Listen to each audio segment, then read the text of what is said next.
Ռազմիկ Նեջանտ անալիզների պատասխանը ստանալուց հետո կարող եմ չգալ։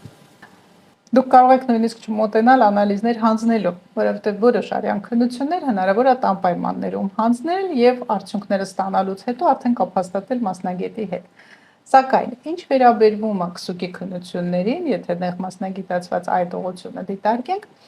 այցը պարտադիր է եւ անալիզների արդյունքները բոլոր, դա կլինի քսուկի քննություն, դա կլինի արյան քննությունները, մասնագետը նայելուց հետո ցանկալի է իհարկե այցելել։ Իմ պացիենտների պարագայում լինում են նման դեպքեր, երբ ստանում ենք նորմայի սահմաններում արդյունքները պացիենտին, ես արդեն իսկ ճանաչում եմ, գիտեմ նախապատմությունը եւ կարողանում եմ հեռակա իրեն մեկնաբանել։